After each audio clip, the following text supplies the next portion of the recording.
الحمد لله نحمده ونستعينه ونستغفره ونعوذ بالله من شرور أنفسنا ومن سيئات أعمالنا من يهده الله فلا مضل له ومن يضلل فلا هادي له وأشهد أن لا إله إلا الله وحده لا شريك له وأشهد أن محمدًا عبده ورسوله يا أيها الذين آمنوا اتقوا الله حق تقاته ولا تموتن إلا وأنتم مسلمون يا أيها الناس اتقوا ربكم الذي خلقكم من نفس واحدة وخلق منها زوجها وبث منهما رجالا كثيرا ونساء واتقوا الله الذي تساءلون به والأرحام إن الله كان عليكم رقيبا يا أيها الذين آمنوا اتقوا الله وقولوا قولا سديدا يصلح لكم أعمالكم ويغفر لكم ذنوبكم ومن يطع الله ورسوله فقد فاز فوزا عظيما أما بعد فإن خير الحديث كتاب الله وخير الهدي هدي محمد صلى الله عليه وسلم وشر الأمور محدثاتها وكل محدثة بدعة وكل بدعة ضلالة وكل ضلالة في النار۔ آخرت پہ ایمان لانا اخروی نجات کے لیے نہایت ضروری ہے۔ جس کا آخرت پہ ایمان نہیں وہ جنت میں داخل نہیں ہو سکتا، جس کا آخرت میں ایمان نہیں وہ جہنم کی آگ سے بچ نہیں سکتا۔ آخرت میں ایمان لانے کا مطلب کیا ہے؟ آخرت میں ایمان لانے کا مطلب یہ ہے کہ ان تمام امور پہ ایمان لایا جائے جن کا تذکرہ قرآن و حدیث میں آیا، جن کے بارے میں یہ بتایا گیا کہ وہ ہمارے فوت ہونے کے بعد واقع ہوں گے۔ ہمارے فوت ہونے کے بعد جو بھی امور واقع ہوں گے انہیں رود آخرت سے متعلقہ امور کہا جاتا ہے۔ جو آخرت پہ ایمان لاتا ہے اس پہ واجب ہے کہ وہ جنت اور جہنم کے وجود پہ ایمان لائے، اور اس بات پہ ایمان لائے کہ دونوں اس وقت موجود ہیں، دونوں کو پیدا کیا جا چکا ہے۔ جو آخرت پہ ایمان لاتا ہے اس پہ واجب ہے کہ وہ ایمان لائے اس بات پہ کہ جہنم پہ ایک پل رکھا جائے گا، اس پل کے اوپر سے ہر ایک نے گزرنا ہے، اور اس سے کسی کو بھی استثناء حاصل نہیں ہے۔ جو ایمان لاتا ہے آخرت پہ اس پہ واجب ہے کہ وہ اس بات پہ بھی ایمان لائے کہ میدان حشر میں ایک حوض ہوگا، اور وہ نبی علیہ الصلوۃ والسلام کا حوض ہوگا۔ آپ کی امت کے لوگ اس پہ وارد ہو سکیں گے، وہاں پہ آ کے پانی پی سکیں گے، اور جس نے ایک بار پانی پی لیا اسے پھر کبھی پیاس نہیں لگے گی۔ آخرت سے متعلقہ امور میں سے ایک امر یہ بھی ہے کہ آپ ترازو پہ ایمان لائیں کہ روز قیامت ایک ترازو رکھا جائے گا جس میں لوگوں کے اعمال کو تولا جائے گا، اعمال کے صحیفوں اور رجسٹروں کو تولا جائے گا، بلکہ صاحب عمل کو بھی تولا جائے گا۔ آخرت سے متعلقہ امور میں سے ایک امر یہ بھی ہے کہ آپ شفاعت کے اوپر ایمان لائیں۔ شفاعت نبی علیہ الصلوۃ والسلام کی خصوصیات میں سے خصوصیت ہے۔ آپ فرماتے ہیں کہ وہ امور جن میں اللہ تعالیٰ نے مجھے دیگر انبیاء کرام علیہم الصلوۃ والسلام پہ فضیلت دی ہے ان میں سے ایک ہے شفاعت کا معاملہ۔ وَأُعْطِيتُ الشَّفَاعَةَ، کہ شفاعت کی ایک قسم ایسی ہوگی جو صرف مجھے ملے گی، کسی اور کو نہیں ملے گی۔ شفاعت کے معاملے میں دو طرح کے لوگوں کو غلطیاں لگی ہیں۔ نمبر ایک وہ جو شفاعت کا سرے سے انکار کرتے ہیں، اور وہ کہتے ہیں کہ جو جہنم میں چلا گیا، جسے جہنم میں ڈالا گیا، وہ کبھی بھی جہنم سے نکل نہیں سکے گا، کیونکہ اللہ تعالیٰ کہتے ہیں وَمَا هُمْ بِخَالِدِينَ مِنَ النَّارِ، کہ یہ لوگ جہنم کی آگ سے ہرگز نکل نہیں سکیں گے۔ یہ کون ہیں؟ یہ خوارج ہیں، یہ معتزلہ ہیں، یہ عقل پرست ہیں، یہ وہ لوگ ہیں جنہیں احادیث کے اوپر اعتماد نہیں ہے۔ دوسرے نمبر پہ شفاعت کے مسئلے میں ان لوگوں کو غلطی لگی ہے جو یہ سمجھتے ہیں کہ آخرت کی شفاعت دنیا کی شفاعت کی طرح ہے، اور یہ سمجھتے ہیں کہ جیسے یہاں پہ اگر ہم اپنا سفارشی بنا لیں وزیر اعظم کے پاس فوج کے سربراہ کو، وزیر اعظم کے پاس وزیر اعظم کی وائف کو، تو وزیر اعظم کو یہ بات ماننا پڑے گی، ٹال نہیں سکے گا، اس کی مجبوری ہے۔ تو کئی لوگ سمجھتے ہیں کہ شاید روز قیامت اللہ کے ہاں شفاعت اسی طرح ہوگی، تو یہ ان کی بھول ہے۔ اللہ نہ کسی سے ڈرنے والا، نہ اللہ کو کسی کی لالچ، نہ اللہ کسی کی محبت کے ہاتھوں مجبور، نہ کسی کی دھمکیوں کی وجہ سے اللہ مجبور۔ یہ دنیا میں شفاعت چلتی ہے، محبت والی شفاعت، یہ دنیا میں شفاعت چلتی ہے، خوف والی، وجاہت والی شفاعت۔ آخرت میں جو شفاعت ہوگی وہ ہے شفاعت بالاذن۔ اللہ تعالیٰ فرماتے ہیں آیت الکرسی میں، جس کی ہم روزانہ تلاوت کرتے ہیں خاص طور پہ رات کو سونے سے پہلے، اس آیت میں اللہ تعالیٰ کہتے ہیں من ذا الذی یشفع عنده الا باذنہ، کون ہے جو اللہ کے ہاں اللہ کی اجازت کے بغیر شفاعت کر سکے۔ تو اس آیت پہ اگر آپ غور کریں گے تو اس میں آپ کو دو چیزیں ملیں گی۔ نمبر ایک، روز قیامت شفاعت ہو سکے گی لیکن اللہ کی اجازت سے۔ نمبر دو، یہ پتہ چلا کہ روز قیامت کوئی ایسی شفاعت نہیں ہو سکے گی جس شفاعت کا تصور کئی گمراہ لوگوں کے ذہنوں میں ہے، اور وہ سمجھتے ہیں، عیسائی سمجھتے ہیں کہ عیسیٰ علیہ السلام ہم نے ان کا دامن پکڑ لیا ہے، جنت میں داخل کرنا ان کی ذمہ داری ہے۔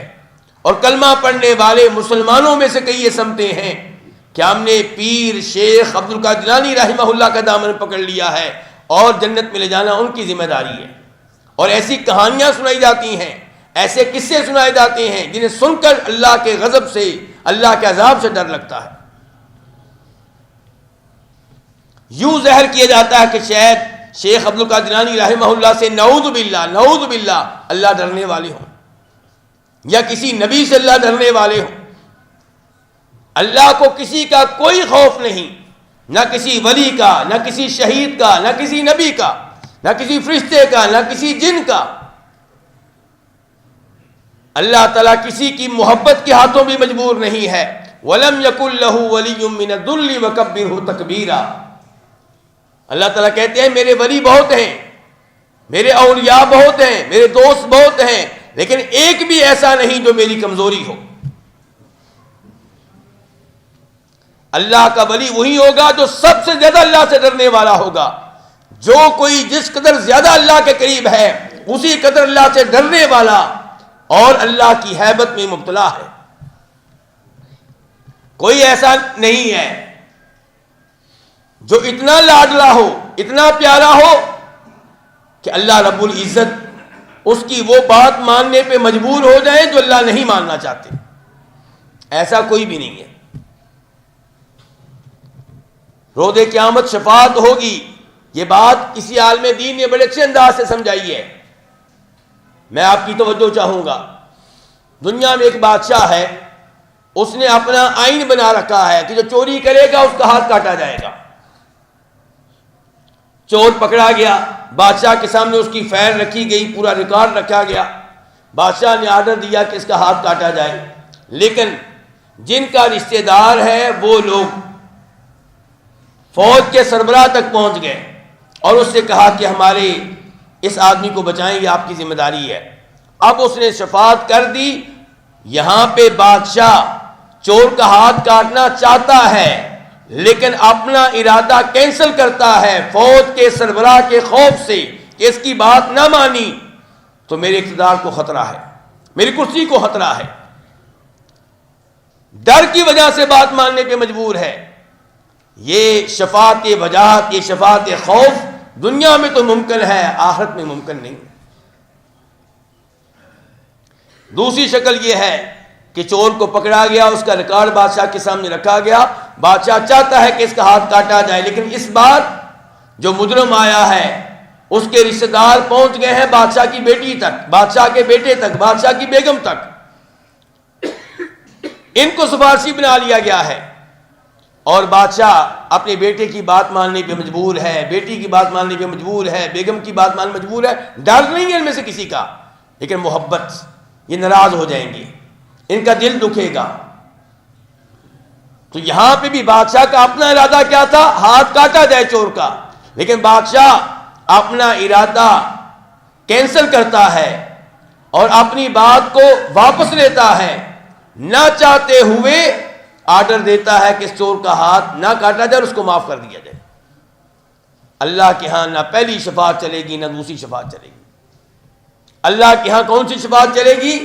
اس کی مثال یہ ہے کہ ایک چور پکڑا گیا، اس کا ریکارڈ بادشاہ کے سامنے رکھا گیا، بادشاہ نے اس کی فائل پڑھی تو بادشاہ کو اندازہ ہوا کہ یہ تو بڑا اچھا آدمی ہے، غلطی اب ہو گئی ہے لیکن ماضی کا ریکارڈ کیا ہے؟ بڑا صاف ستھرا ہے، نمازی آدمی ہے، آئین کی پاسداری کرنے والا ہے، بادشاہ کے قوانین کا احترام کرنے والا ہے، لوگوں کو تکلیف کبھی اس نے نہیں دی، کبھی اس نے اس سے پہلے کوئی جرم نہیں کیا. اب بادشاہ خود چاہتا ہے کہ اس کو معاف کیا جائے، لیکن بادشاہ چاہتا ہے کہ معاف اس انداز سے کیا جائے کہ کسی کو شفاعت کا موقع دیا جائے تاکہ شفاعت کرنے والے کی ذرا عزت بن جائے. تو یہ وہ شفاعت ہے جو روز قیامت ہو سکے گی کہ جس کو اللہ خود معاف کرنا چاہتے ہوں گے، اس کے حق میں اللہ کسی نہ کسی کو شفاعت کا موقع دیں گے. ایسا کبھی ممکن نہیں ہے کہ اللہ اس کو معاف کرنے پہ مجبور ہو جائیں جس کو اللہ خود معاف کرنا نہیں چاہتا. ایسا بالکل بھی ممکن نہیں ہے.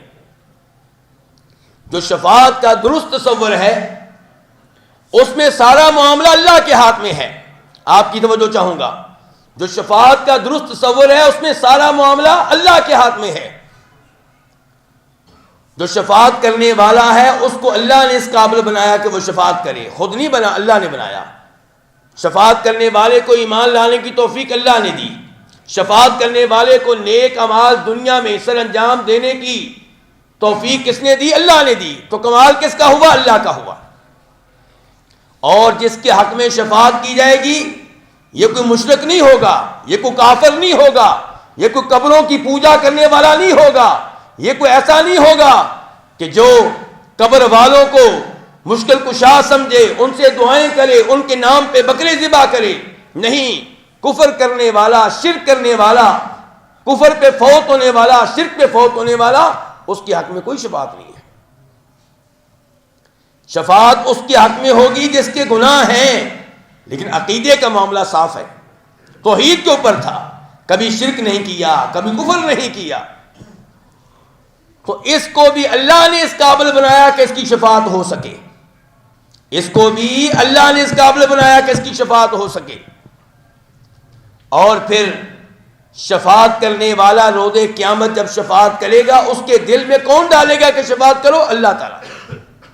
پھر اس کو شفاعت کرنے کی اجازت کون دے گا؟ اللہ تعالیٰ. پھر اس کی شفاعت قبول کون کرے گا؟ اللہ تعالیٰ. قل للہ الشفاعۃ جمیعا، آپ کہہ دیجئے ساری کی ساری شفاعت اللہ کی ملکیت ہے. اسی لیے علماء کرام نے خبردار کیا ہے کہ شفاعت کے معاملے پہ ایمان لانا کئی لحاظ سے واجب ہے. ایک اس لحاظ سے کہ اگر آپ آخرت پہ ایمان لاتے ہیں تو شفاعت پہ ایمان لائیں کیونکہ یہ کام آخرت میں ہوگا. دوسرے نمبر پہ اگر آپ انبیاء کرام پہ ایمان لاتے ہیں، آخری نبی جناب محمد الرسول اللہ صلی اللہ علیہ وسلم پہ ایمان لاتے ہیں تو ان کی شفاعت پہ بھی ایمان لائیں کیونکہ یہ ان کی خصوصیت ہے. تیسرے نمبر پہ اگر آپ اللہ پہ ایمان لاتے ہیں اور اللہ کی ربوبیت پہ ایمان لاتے ہیں، اللہ کو رب مانتے ہیں، یہ مانتے ہیں کہ ہر چیز کا خالق اللہ، ہر چیز کا مالک اللہ، تو پھر شفاعت پہ بھی ایمان لائیں کیونکہ شفاعت اللہ کی ملکیت ہے، کسی نبی کی ملکیت نہیں ہے، کسی ولی کی ملکیت نہیں ہے. شفاعت میں مکمل مرضی اللہ کی چلے گی.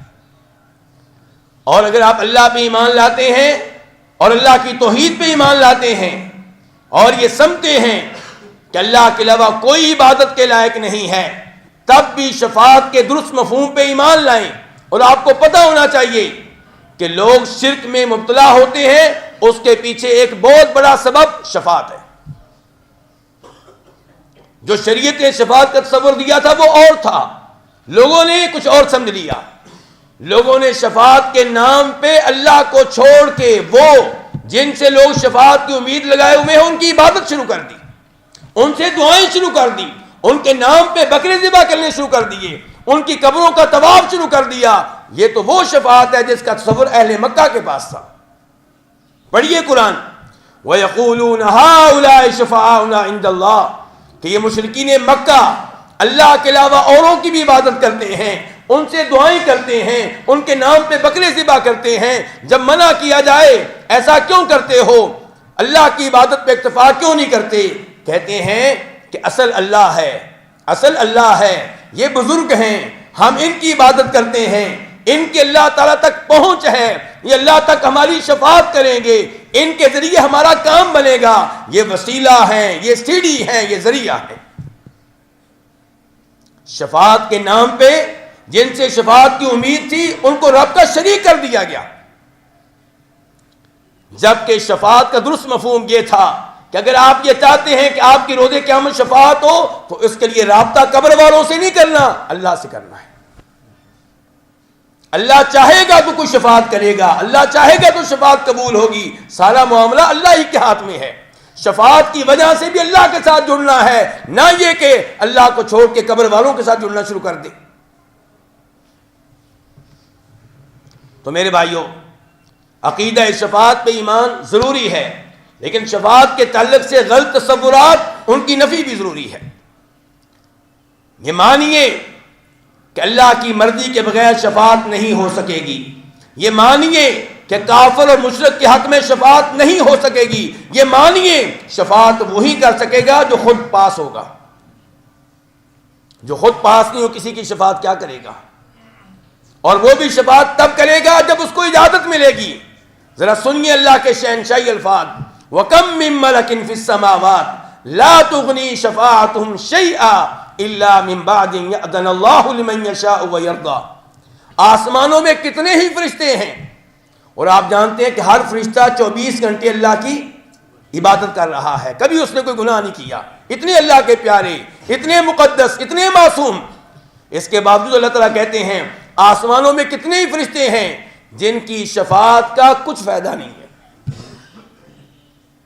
الا من بعد ان یأذن اللہ، ان کی شفاعت کا فائدہ تب ہوگا جب شفاعت کی اجازت اللہ دے، لمن یشاء ویرضی، اور جس کے حق میں دے۔ شفاعت کے قابل بننا بھی ضروری ہے، ہر ایک کی شفاعت نہیں ہوتی، جو بالکل زیرو اس کی شفاعت نہیں ہو سکتی۔ شفاعت اس کی ہوتی ہے جس نے کچھ نہ کچھ کیا ہو، کفر و شرک سے بچا ہو، عقیدے کو سنبھال کے رکھا ہو، پھر کبیرہ گناہ ہو گئے تو امید ہے کہ اللہ کے نبی کی شفاعت کام آ جائے گی علیہ الصلوۃ والسلام۔ شفاعت کی اقسام آپ کے سامنے رکھنا چاہوں گا۔ شفاعت کی کئی اقسام وہ ہیں جو نبی علیہ الصلوۃ والسلام کے ساتھ خاص ہیں، اور شفاعت کی کئی اقسام وہ ہیں جن میں آپ کے دوسرے نبی بھی شریک ہیں، مومن بھی شریک ہیں۔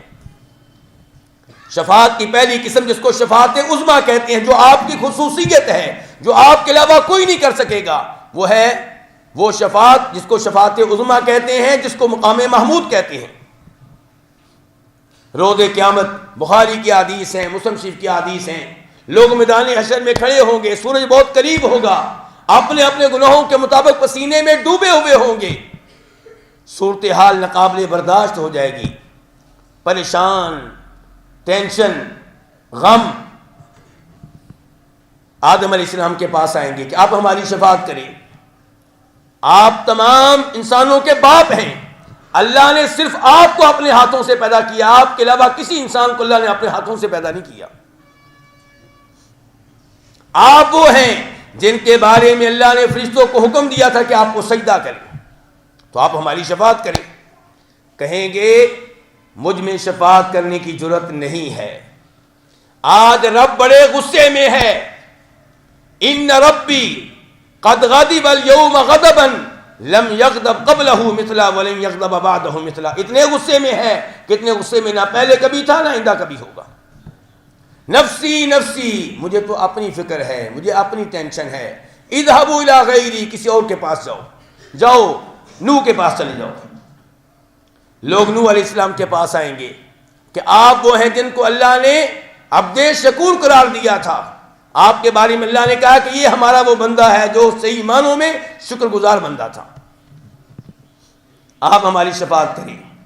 وہ بھی مدد کر لیں گے، وہی الفاظ کہیں گے جو آدم علیہ السلام نے کہے تھے کہ اللہ بڑے غصے میں ہے اور مجھ میں شفاعت کرنے کی ہمت نہیں ہے، کسی اور کے پاس جاؤ۔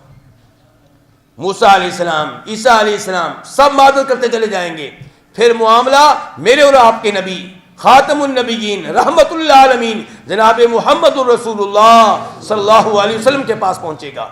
آپ کہیں گے ہاں میں شفاعت کروں گا، لیکن آپ بھی جانتے ہیں اللہ کے مقام کو، آپ سے بڑھ کر کون جانتا ہوگا اللہ کے آداب کو۔ میں نے کیا کہا تھا؟ جو کوئی جتنا زیادہ اللہ کے قریب ہے اسی قدر زیادہ اللہ سے ڈرنے والا ہے۔ یہ الفاظ نوٹ کر لیں، لوگ ان الفاظ کو بھول چکے ہیں۔ اللہ کے نبی نے کئی دفعہ صحابہ کرام سے کہا تھا کہ سن لو، میں تم میں سے سب سے زیادہ اللہ سے ڈرنے والا ہوں۔ جبکہ لوگوں نے یہ عقیدہ بنا لیا ہے کہ شاید نعوذ باللہ اللہ ڈرتا ہے۔ لوگوں کی باتوں کا مفہوم یہی نکلتا ہے، جو کہانیاں گڑھی گئی ان کا مفہوم یہی نکلتا ہے۔ تو آپ فرماتے ہیں کہ میں اللہ کے عرش کے نیچے آ کر سجدے میں پڑ جاؤں گا، اور سجدے میں پڑھ کر اللہ کی حمد و ثنا میں وہ الفاظ کہوں گا، وہ کلمات کہوں گا جو مجھے اب نہیں آتے، تب میرا اللہ میرے ذہن میں ڈالے گا، مجھے سکھائے گا۔ اللہ کی حمد و ثنا کہتا چلا جاؤں گا، سجدہ طویل ہوتا چلا جائے گا، پھر آواز آئے گی کہ یا محمد، اے محمد ارفع راسک، اپنا سر اٹھائیے، سل توتا، مانگیے آپ کو دیا جائے گا، اشفا تو شفا، شفاعت کیجیے آپ کی شفاعت قبول ہوگی۔ چنانچہ آپ کی شفاعت سے اس موقع پہ یہ کام ہوگا کہ حساب کتاب شروع ہو جائے گا۔ یہ اس شفاعت کا تعلق جنت میں جانے سے نہیں ہے، اس شفاعت کا تعلق جہنم سے نکالے جانے سے نہیں ہے، اس شفاعت کا تعلق اس بات سے ہے کہ لوگوں کا حساب کتاب شروع ہو۔ یہ ہے وہ شفاعت عظمیٰ، سب سے بڑی شفاعت جو آپ سب کے لیے کریں گے، جس کا فائدہ سب کو ہوگا اور آپ کے علاوہ کوئی یہ شفاعت نہیں کر سکے گا۔ اسی کے بارے میں آپ کہتے ہیں وَأُعْطِيتُ الشَّفَاعَةَ، کہ میری خصوصیت ہے کہ مجھے وہ شفاعت ملی ہے جو کسی نبی کو نہیں ملے گی۔ اور اسی کے بارے میں اللہ تعالیٰ کہتے ہیں عَسَىٰ أَن يَبْعَثَكَ رَبُّكَ مَقَامًا مَحْمُودًا، کہ آپ کا رب آپ کو ایسے مقام پہ فائز کرے گا جو مقام محمود ہے، جس کی وجہ سے ساری دنیا اس موقع پہ آپ کی تعریفیں کرے گی۔ شفاعت کی دوسری قسم، آپ علیہ الصلوۃ والسلام کے ساتھ یہ قسم بھی شفاعت کی خاص ہے، یہ بھی آپ بھی کر سکیں گے، کوئی اور نہیں کر سکے گا۔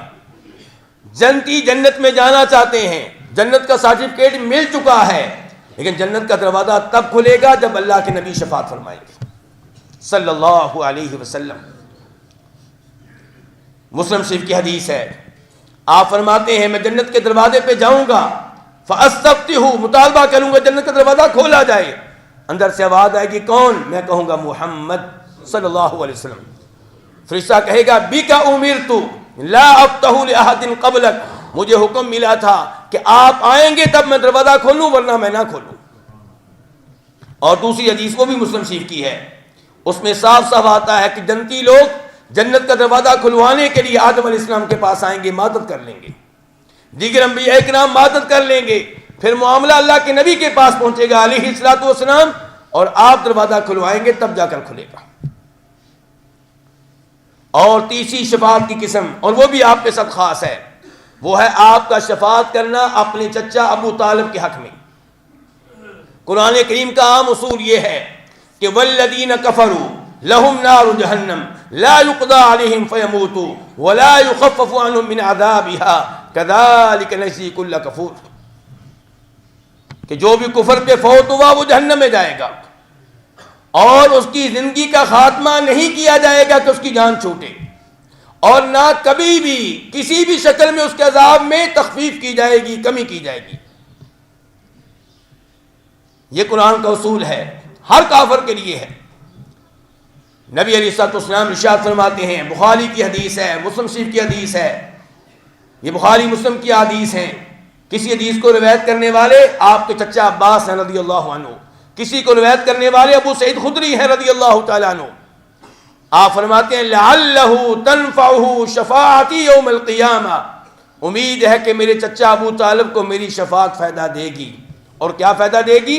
اللہ اکبر، اللہ بہت عظیم ہے، اللہ بہت عظیم ہے. کیا شفاعت فائدہ دے گی؟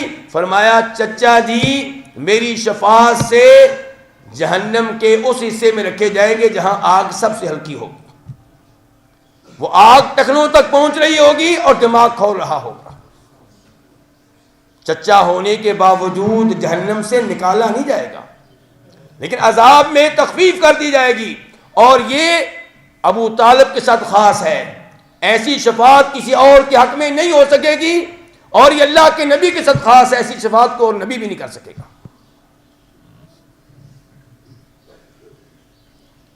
جب فوت ہو رہے تھے ابو طالب، بخاری شریف کی حدیث ہے، کیا کہا تھا اللہ کے نبی نے علیہ الصلوۃ والسلام؟ یا عمی قل لا الہ الا اللہ کلمۃ احاج لک بہا عند اللہ. چچا جی کلمہ پڑھ لیں، چچا جی کلمہ پڑھ لیں، اللہ کے ہاں میں آپ کی شفاعت کرنے کے قابل ہو جاؤں گا. لیکن خود انہوں نے اعلان کیا تھا، بخاری کے الفاظ ہیں کہ میں اپنے باپ دادا کے دین پہ فوت ہو رہا ہوں. تو اس لیے شفاعت اس حد تک ہو سکے گی، اس سے زیادہ نہیں. تو یہ شفاعت کی وہ 3 اقسام ہیں جو اللہ کے نبی کے ساتھ خاص ہیں. اور شفاعت کی چوتھی قسم یہ ہے کہ جن کے بارے میں آرڈر ہو چکا کہ یہ جہنمی ہیں، ان کو جہنم میں ڈالا جائے یا جہنم میں ڈالے جا چکے ہیں، ان کو میں سے کئی لوگوں کو آپ علیہ الصلوۃ والسلام کی شفاعت سے جہنم سے بچا لیا جائے گا یا جہنم سے نکال لیا جائے گا. چنانچہ آپ علیہ السلام فرماتے ہیں، ابو داؤد شریف کی حدیث ہے، شفاعتی لأہل الکبائر من امتی، میں شفاعت کروں گا اور میری شفاعت میری امت کے کئی ایسے لوگوں کے لیے ہوگی جو کبیرہ گناہوں کا ارتکاب کرتے رہے، یعنی کہ شراب پیتے رہے، بدکاری کرتے رہے، سود لیتے رہے. میرے بھائیوں یہ سب کبیرہ گناہ ہیں. اللہ کے لیے ان گناہوں کو چھوڑ دیں، میں بھی چھوڑ دوں، آپ بھی چھوڑ دیں، میں بھی دور رہوں، آپ بھی دور رہیں. جہنم کی آگ میں 1 منٹ رہنا، 1 سیکنڈ رہنا بھی ممکن نہیں ہے. دنیاوی آگ میں اور آپ 1 سیکنڈ کے لیے برداشت نہیں کر سکتے، جبکہ دنیاوی آگ آخرت کی آگ کے مقابلے میں ایسے ہی ہے جیسے یہ 1% ہو وہ 70 ہو. یعنی کہ یہ جہنم کی آگ کے 70 حصوں میں سے 1 حصہ ہے. شفاعت پتہ نہیں کب ہونی ہے، اس سے پہلے کیا بن جائے گا، کیا کچھ ہو چکا ہوگا. اس لیے ایک ایک کبیرہ گناہ سے بچا جائے.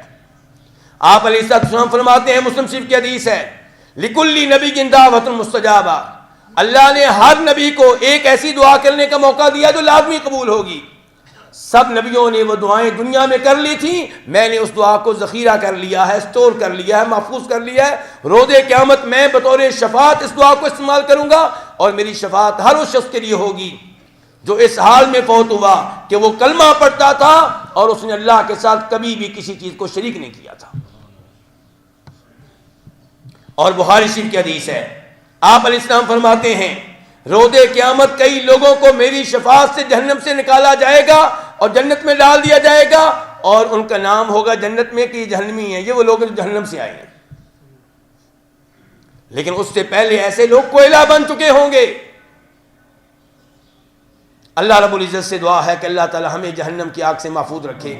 یہ آخری شفاعت آپ کے ساتھ ساتھ دیگر نبی بھی کر سکیں گے، فرشتے بھی کر سکیں گے، دیگر مومن بندے بھی کر سکیں گے. مسلم شریف کی حدیث ہے، ابو سعید خدری راوی ہیں، فرماتے ہیں نبی علیہ السلام اللہ تعالیٰ کہیں گے روز قیامت، شفاعت الملائکہ وشفع النبیون وشفع المؤمنون ولم یبق الا ارحم الراحمین، کہ نبیوں نے شفاعت کر لی، فرشتوں نے شفاعت کر لی، مومن بندوں نے شفاعت کر لی، اب میں رہ گیا ہوں. پھر اللہ تعالیٰ کئی ایسے لوگوں کو جہنم کی آگ سے نکالیں گے جنہوں نے دنیا میں خیر کا کبھی کوئی کام نہیں کیا تھا، کوئلہ بن چکے ہوں گے. اللہ اپنی مٹھی میں ان کو لیں گے اور جہنم سے نکال کے جنت میں داخل کر دیں گے، اور یہ اللہ کی رحمت سے نکلیں گے. اللہ رب العزت سے دعا ہے کہ اللہ تعالیٰ مجھے اور آپ کو ان میں شامل فرمائے جو بغیر حساب کتاب کی جنت میں جائیں گے. اللہ تعالیٰ ہمیں عذاب قبر سے، عذاب جہنم سے محفوظ رکھے. اللہ تعالیٰ ہمیں قرآن و حدیث پہ صحیح معنوں میں ایمان لانے کی توفیق عنایت فرمائے. وآخر دعوانا ان الحمد للہ رب العالمین۔ ان الحمد للہ نحمده ونستعینه ونستغفره ونعوذ باللہ من شرور انفسنا ومن سیئات اعمالنا، من يهده الله فلا مضل له ومن يضلل فلا هادي له، واشهد ان لا اله الا الله وحده لا شريك له، واشهد ان محمدا عبده ورسوله۔ ایک تو یہ بات ذہن میں رکھنے والی ہے کہ رجب کا مہینہ یہ عام مہینوں میں سے ایک مہینہ ہے، البتہ یہ حرمت والا مہینہ ہے، لیکن اس مہینے میں خاص طور پہ کوئی نماز پڑھنا، روزہ رکھنا، عمرہ کرنا، ایسی کوئی بھی چیز قرآن و حدیث سے ثابت نہیں ہے۔ تو اس لیے اس مہینے میں ہونے والی تمام بدعات سے دور رہا جائے۔ دوسرے نمبر پہ دسمبر کے مہینے کے تعلق سے کہنا چاہوں گا، اگرچہ وہ گزر چکا ہے، لیکن یہ عقیدہ معلوم ہونا چاہیے۔ آپ دیکھتے رہے ہوں گے خبروں میں، ٹی وی چینلز پہ، کہ بہت سے مسلمانوں نے، مذہبی لیڈروں نے، سیاسی لیڈروں نے کرسمس کا کیک کاٹنے میں حصہ لیا۔ تو یہ جرم ہے، یہ گناہ ہے، یہ غلطی ہے، اس سے توبہ کرنی چاہیے، اور اس سے میں اور آپ خود بھی محفوظ رہیں، اپنے بچوں کو بھی محفوظ رکھیں، اور کبھی بھی کسی بھی کافر کو اس کے مذہبی تہوار کی مبارکباد نہ دیں۔ یعنی کہ جو کام جہنم کی آگ میں پہنچانے والے ہیں اس کے اوپر آپ ان کو مبارکباد دیتے ہیں۔ یہ تو ایسے ہی جیسے کسی کو مبارکباد دیں کہ تو نے بدکاری کی ہے، تجھے مبارک ہو، اس لڑکی کو تو نے بدکاری کر لی ہے۔ یہ تو ایسے ہی جیسے کسی کو چوری کرنے کی مبارکباد دیں، یہ تو ایسے ہی جیسے کسی کو ڈاکہ ڈالنے کی آپ مبارکباد دیں۔ بالکل کرسمس ڈے اور اس قسم کے تہواروں کے موقع پہ ہندو ہوں، سکھ ہوں، عیسائی ہوں، یہودی ہوں، جو ہمارے ملک میں رہتے ہیں، انہیں پریشان نہیں کرنا، انہیں قتل نہیں کرنا، انہیں تنگ نہیں کرنا، اخلاق کے ساتھ پیش آئیں، لیکن مذہبی معاملے میں تعامل کرنا بالکل غلط ہے، مذہبی تہواروں میں تعامل کرنا بالکل غلط ہے۔ میرا اور آپ کا کام تھا مذہبی تہواروں سے ان کو روکنا، پیار کے ساتھ، محبت کے ساتھ، دعوت کے ساتھ، تبلیغ کے ساتھ، اخلاق کے ساتھ۔ ہم روکنے کی ہمت نہیں کرتے، الٹا مبارکباد دیتے ہیں، الٹا ان کے ساتھ شریک ہو جاتے ہیں، الٹا ان کی مجلس میں بیٹھتے ہیں۔ ہمیں اللہ سے ڈرنا چاہیے اور اللہ تعالیٰ سے توبہ کرنی چاہیے۔ اس کے بعد تیسری بات یہ ہے کہ یہیں پہ اسی مسجد میں لیکچر ہے، جامعہ سلفیہ فیصل آباد کے استاد ہیں شیخ فاروق الرحمن جزانی صاحب، ایک اچھے عالم دین ہیں، بڑے عالم دین ہیں، ترمذی شریف کی شرح بھی انہوں نے لکھی ہے۔ تو ان کا محاضرہ ہوگا، ان کا لیکچر ہوگا، اور تاریخ ہے 4 جنوری بروز اتوار مغرب کے بعد، اور موضوع ان کو جو سلیکٹ کیا گیا یہاں پہ احباب نے جو میرے سامنے رکھا گیا ہے وہ ہے مسلک اہل حدیث ہی مسلک اعتدال ہے۔ تو اس لیے احباب سے گزارش ہے کہ اس لیکچر کا حصہ بنیں اور شیخ صاحب کی گفتگو سے فائدہ اٹھائیں۔ اللہ تعالیٰ سے دعا کرتا ہوں کہ اللہ رب العزت ہمارے تمام مریض